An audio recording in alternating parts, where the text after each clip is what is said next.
Ya, Assalamualaikum warahmatullahi wabarakatuh. Bertemu lagi dengan saya, Ibu Sylvia Ika Oktavia, pada pembelajaran Matematika Peminatan kelas 12. Yaitu materi yang saya akan sajikan adalah mengenai aplikasi turunan fungsi trigonometri part 1. Adapun kompetensi dasar dan tujuan pembelajarannya. Kompetensi dasarnya menjelaskan keberkaitan turunan pertama dan kedua fungsi dengan nilai maksimum, minimum, kemonotonan, kemiringan garis singgung, serta titik belok dan kecekungan kurva. Lalu 4.1 menyelesaikan masalah yang berkaitan dengan turunan pertama dan kedua dengan nilai maksimum, nilai minimum, kemonotonan, terus kemiringan garis, dan titik belok dan selang kecekungan. Tujuan pembelajarannya yang pertama memahami keterkaitan turunan fungsi trigonometri dengan nilai maksimum minimum. Lalu mengidentifikasikan titik stasioner, selang kemonotonan, dan garis singgung kurva. Yang ketiga memahami cara mencari turunan fungsi trigonometri. Yang keempat mengidentifikasi pemecahan masalah yang berkaitan dengan turunan fungsi trigonometri. Yang kelima, menentukan titik stasioner, selang kemonotonan, dan garis singgung kurva. Nah, yang pertama adalah kemiringan garis singgung. Sebenarnya kalian telah mempelajari ini pada saat kelas 11. Sama persis, cuma bedanya adalah kurvanya. Kalau waktu itu mengenai aljabar, tapi kalau ini fungsinya trigonometri. Kurvanya fungsi trigonometri. Jadi saya ingetin aja lagi ya. Jadi kalau ada gradien garis singgung, fungsinya misalnya dengan kurva, misal kurvanya terus deh.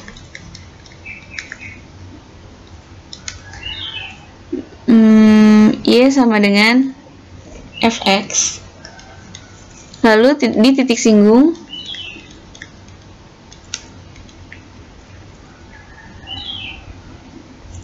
x0, berarti f x0.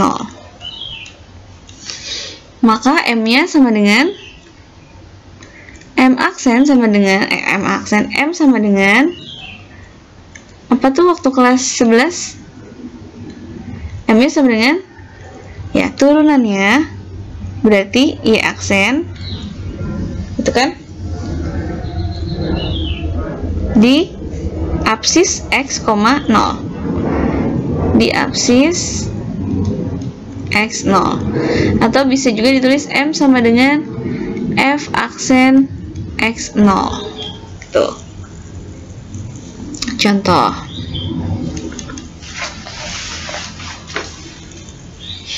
Contohnya misalnya tentukan gradien fx sama dengan sin x di apsis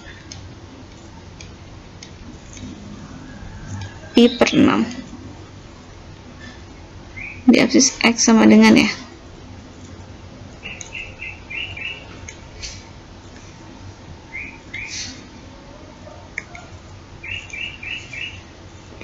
x sama dengan pi per 6. Nah, gimana tuh caranya? Nah, kita turunin dulu ya.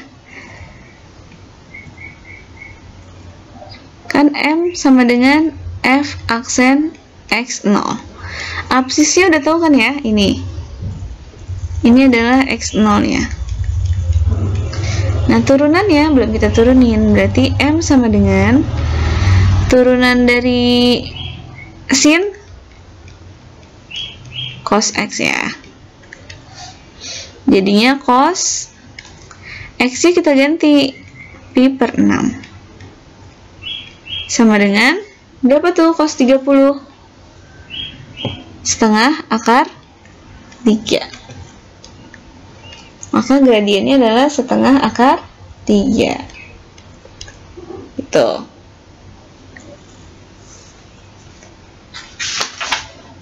Itu tentang kemiringan garis. Lalu garis singgungnya, misalnya garis singgungnya, tentukan garis singgungnya. Dari nomor 1 tentukan garis singgungnya. Berarti ini 2 garis singgung.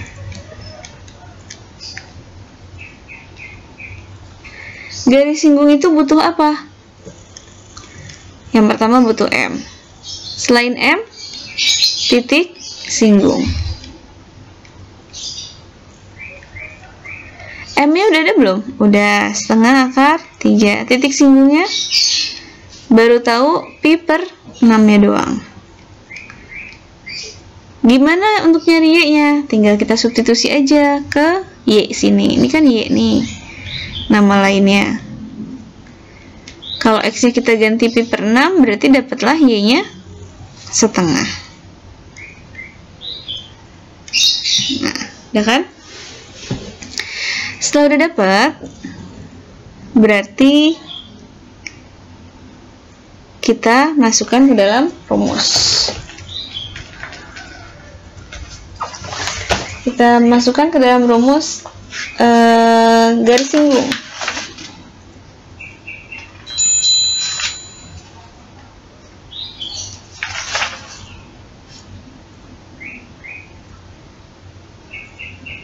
Oke, kita masukkan ke garis singgung. Rumusnya apa tuh? Y min Y1. Ini waktu SMP nih. M buka kurung X min X1. Y min Y1. Y1 nya berapa tuh? Setengah. Sama dengan M nya setengah akar 3 buka kurung X min X1 nya pi per 6. Maka dapatlah, kalau mau dikaliin 2 boleh, biar nggak ada pecahannya. Jadinya 2Y min 1 sama dengan akar 3 kali X min pi per 6. Tuh. Mau disederhanain lagi boleh. Tapi sampai sini aja juga boleh, cukup. Itu sekilas tentang gradien. Saya mau ingetin lagi aja, cuma ini bedanya di turunannya. Yang penting kalian tahu turunan dari trigonometrinya. Lalu berikutnya kemonotonan kurva. Ini juga udah pernah waktu kelas 11. Cuma bedanya fungsinya. Nah, di sini ada kurva naik turun dan ketika dia diam. Ketika dia naik, ini apa nih? Plus plus min min. Plus artinya tandanya positif ya. Ketika turun dia negatif. Naik positif, turun negatif. Diam berarti 0 ketika dia diam. Sekarang f aksen X. Nah, yang positif tadi itu apanya? Turunannya. Ya. F aksen tandanya positif, atau kita tulis F aksen lebih dari 0, maka kurvanya dalam keadaan naik, atau biasanya kita sebut fungsi naik. Kalau kurang dari 0, maka kurvanya adalah turun, atau biasanya kita tulis turun.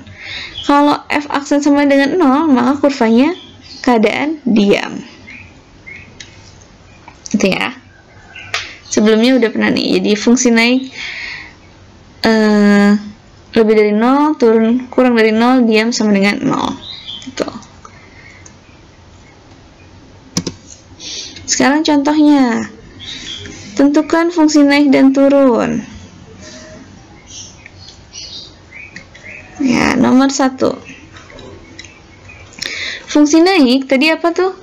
Turunannya adalah lebih dari 0. Gitu ya fungsi naik ya.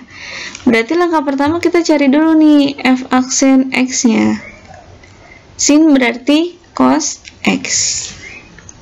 Cari cos X lebih dari 0. Gimana cara nyelesainnya? Cara nyelesainnya kita pakai garis bilangan. Kita buat dulu jadi sama dengan cos X sama dengan 0. Nah, sekarang batasnya intervalnya 0 sampai 2pi. X yang ngasih 0. Cos X yang ngasilin 0 ketika X-nya berapa tuh? ketika X-nya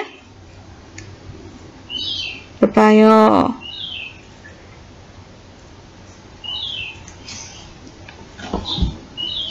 Ketika X-nya 90 dan 270. Itu ya. Atau kita tulis 90 itu pi per 2, 270 itu 3 pi per 2. Ya. Sekarang kita bikin garis bilangannya. Batasnya 0 sampai 2 pi. Kita tulis 0 sampai 2 pi. Lalu ini 90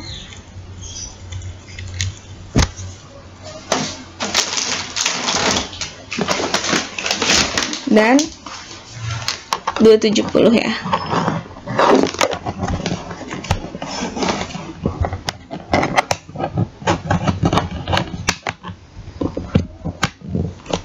Dan 270.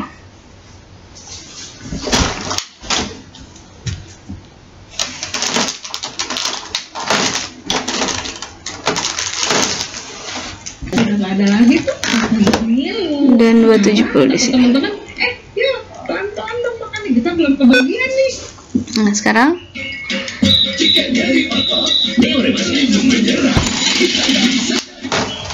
kita cari positif negatifnya. Karena ini lebih besar aja, makanya kita kosongkan ya. Sekarang kita masukin ini 30 misalnya. Cos 30 hasilnya adalah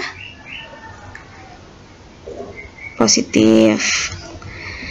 Cos misalnya sini cos 180 hasilnya negatif. Ini cos di atas 270 positif. Yang kita ambil adalah lebih dari, berarti yang ini.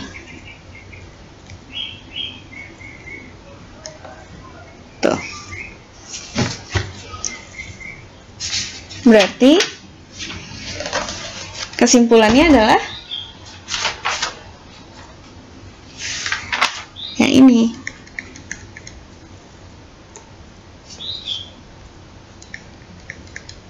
Gitu. Apa tuh kesimpulannya? Kita tulis.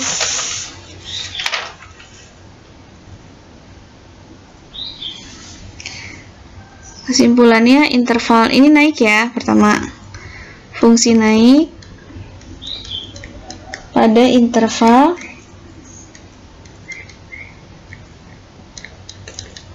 berapa tuh? 0 kurang dari sama dengan, ada sama dengannya ya.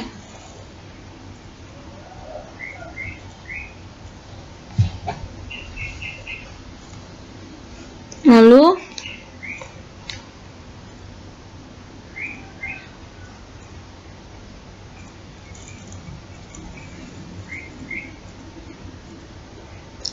ini karena di sininya tandanya nggak ada sama dengan, ini dibolongin ya, dikosongin. 0 kurang dari X kurang dari 90 itu pi per 2, atau yang satunya lagi 3 pi per 2 kurang dari X kurang dari 2 pi. Ini fungsi naik.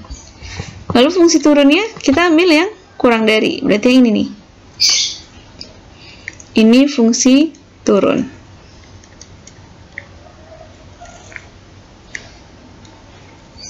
Turunnya berarti pi per 2 kurang dari X kurang dari 3 pi per 2.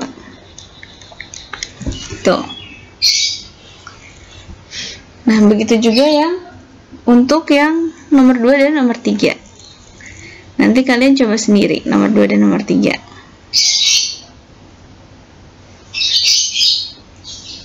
Lanjut.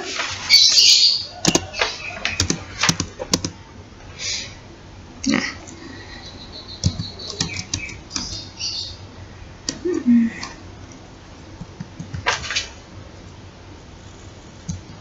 Oke. Nah, lanjut ke nilai. Tadi kan fungsi naik, fungsi turun. Lanjut ke nilai stasioner. Tadi kalau kita diam titiknya, maka itulah disebut titik stasioner ya. Berarti ketika fx sama dengan 0. F aksen ini ketika f aksen x sama dengan 0. Itu kan ya. Berarti kita cari ini nilainya ya. Berarti kalau nilai itu adalah y-nya. Langkah pertama kan f aksen x sama dengan 0. F aksennya berapa nih? Cos x sama dengan 0. X yang hasilnya 0 tadi 90 derajat sama 270 derajat. Pertanyaannya nilai, berarti kita cari adalah y-nya. Y-nya adalah sin x. Maka y sama dengan sin 90 derajat. Berapa tuh? 1. Yang kedua, y sama dengan sin 270. Berapa tuh 270? Min 1. Jadi nilainya adalah 1 dan min 1. Tuh, untuk nilai stasioner ya. Nomor 2-nya kalian bisa kerjakan sendiri ya. Nomor 2. Oke. Lanjut ke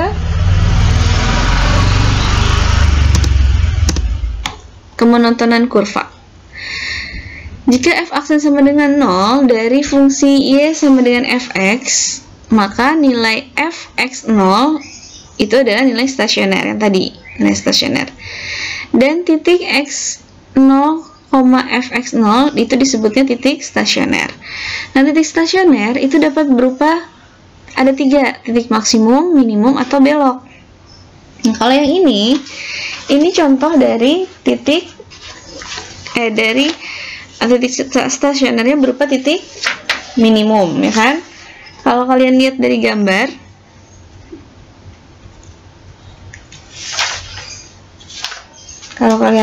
gambar, ini adalah titik minimumnya. Ini, karena titik yang paling bawahnya ya bentuknya gini kan ya, jadi minimum. Lalu bagaimana yang kedua? Ini berarti titik minimum.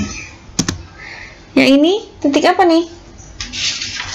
Ini adalah titik maksimum.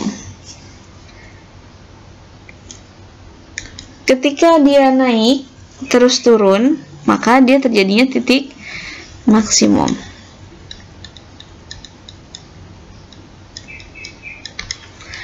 Lalu kalau ketika dia naik, terus ada naik lagi, naik, diam, naik, ini adalah titik belok.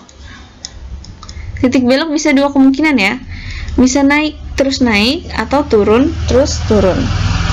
Ini juga titik belok. Oke, gitu. Lanjut.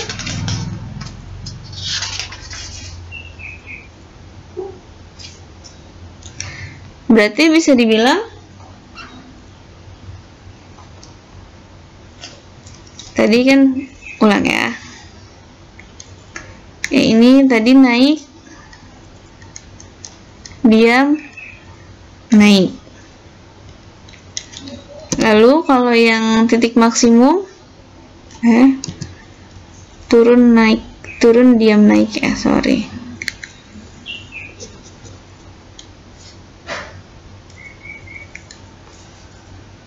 Turun, diam, naik. Lalu kalau yang maksimum naik, diam, turun. Lalu kalau misalnya titik belok, naik, diam, naik,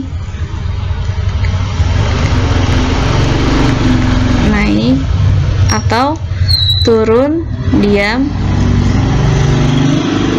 turun. Itu ya.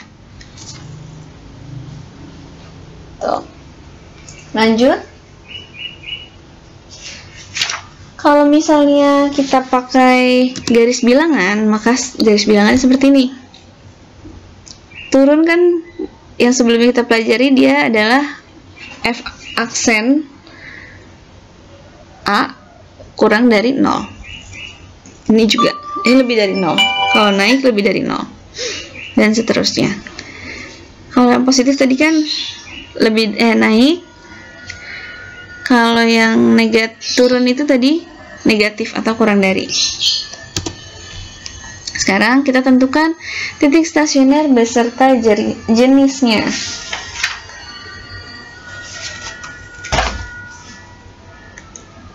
Langkah pertama, kita cari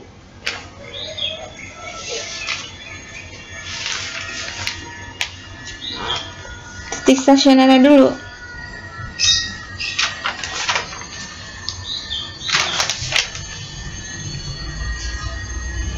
Seperti tadi, kita cari nih titik stasionernya.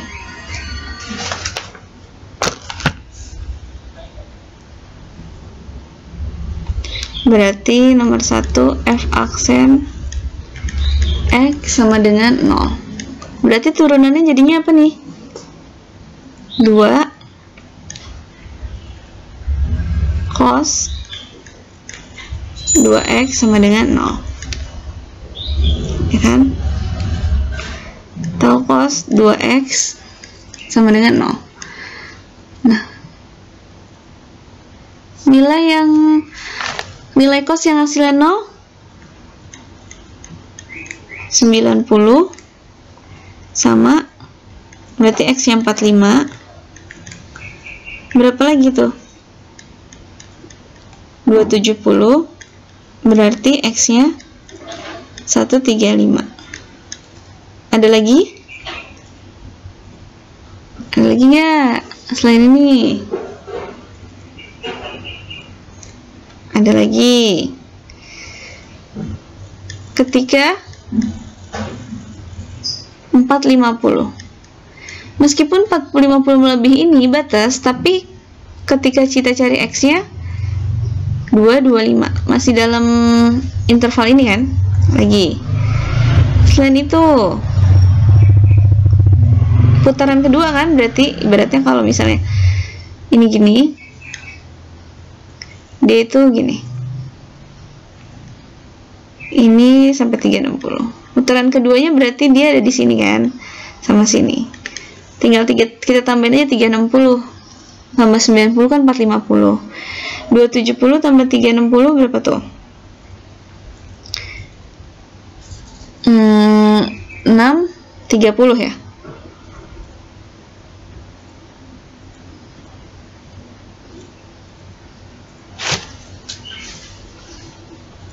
620. 270 tambah 360.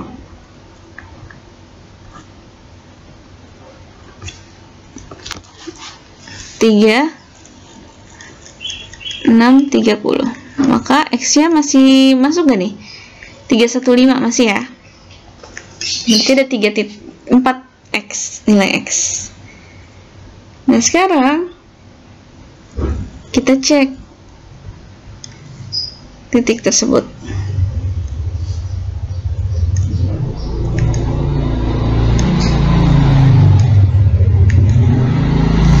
Ini dari 0, ini 45, 135,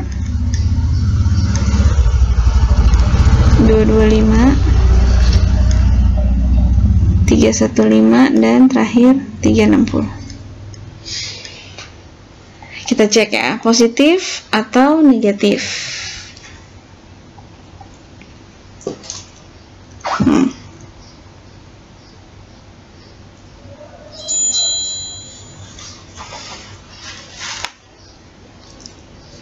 Kita masukinnya ke dalam F aksennya kan ya. Kalau misalnya 0 sampai 45, berarti kita masukin ke sini. F aksennya 0 sampai 45. Hasilnya adalah positif. 45 sampai 135 hasilnya negatif. 135 sampai 225 hasilnya positif. Ini hasilnya negatif, ini hasilnya positif kalau dicari. Kalau positif berarti kan dia naik ya, naik, terus negatif turun, naik, turun,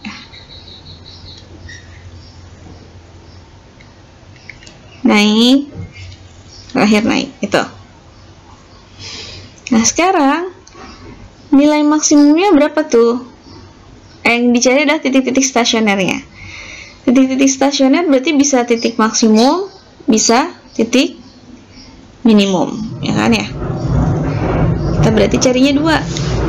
Nah di sini ada titik maksimum, titik minimum kan? Ya, maksimumnya ini. Kan? Berarti kita cari nih. Kita ngomonginnya maksimum dulu. Nilai maksimum.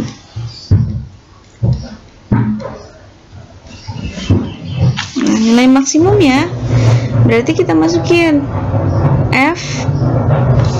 Kalau nilai selalu ke fungsi yang awal. Berarti F berapa tuh?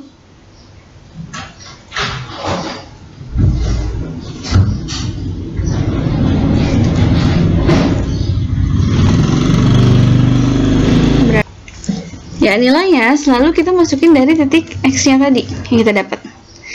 Maksimumnya ketika 45 dan 225. Berarti kalau dimasukin ke F, sin 90, itu 1. Lagi F 225. Berarti sin 450. Sin 450 itu kayak sin berapa ya? Sin 90 ya? Ya, 1.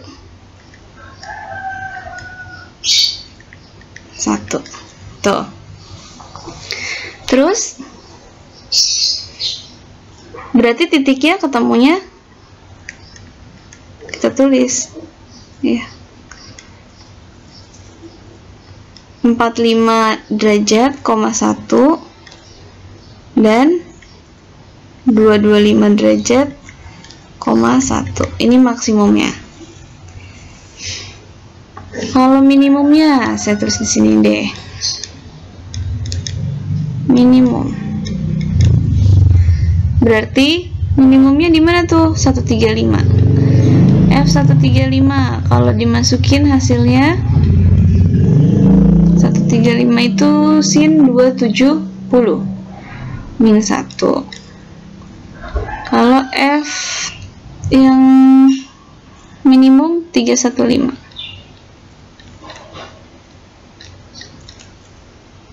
Itu adalah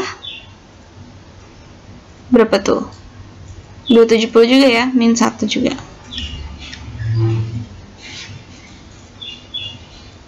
Maka ketemulah titiknya 135, min 1 dan 315, min 1. Gitu. Jadi ada dua jenis, ada minimum, ada maksimum. Tuh. Nomor 2-nya kalian bisa coba sendiri. Nah, selanjutnya kemarin kan kalian mencari limit menggunakan rumus-rumus dasarnya. Sekarang kita bisa menggunakan turunan untuk mencari limit. Tapi ada syaratnya nih, kita baca dulu ya. Misal fx dan gx mempunyai turunan pada x sama dengan c. Dan misal limit x mendekati c dengan fx per gx menghasilkan bentuk tak tentu 0/0 atau tahingga per tahingga. Ini syaratnya. Jika x sama dengan c disubstitusikan langsung, maka limit x mendekati c dengan fungsinya fx per gx sama dengan limit x mendekati c langsung diturunkan f aksen x per g aksen x. Contoh nomor 1, kalau kita masukkan